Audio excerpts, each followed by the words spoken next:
Usap-usapan ngayon ang mga kumakalat na larawan ng kapuso actor na si Sian Lim kasama ang film producer na si Iris Lee.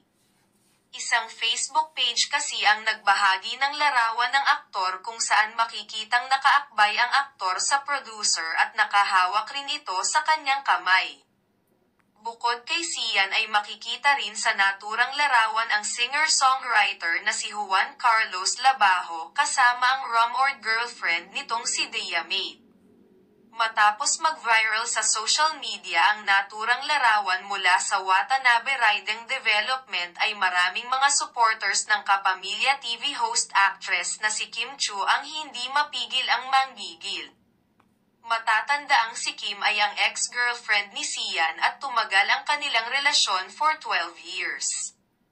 Last year ay umugang ang mga balitang hiwalay na ang dalawa at may ilang mga netizens na nagsasabing may third party ngunit hindi naman ito agad sinagot ng dalawa.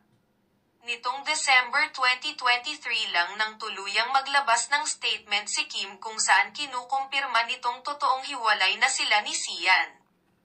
Base sa mga comments ng netizens ay tila tama ang kanilang hinala na may kinalaman ang film producer sa hiwalayang kimchi.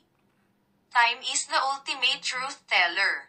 Kalat na sa TikTok ang pagiging cheater ni Sian Lim, saad ng isang netizen. Comment naman ng isa, ito lang betrayal na somehow nasaktan ako para kay Kim pero mas natuwa ako nakawala si Kim sa kanya. May mga nagsasabi rin na baka wala namang nangyaring cheating dahil hiwalay naman na ang dalawa. Wala atang cheating na naganap. Diba base sa kwento? It seems Sian doesn't have any plan for them na magpakasal ganon so Kim just ended it, say naman ng isa. Sa ngayon ay wala pang inilalabas na pahayag ang kapuso actor-direct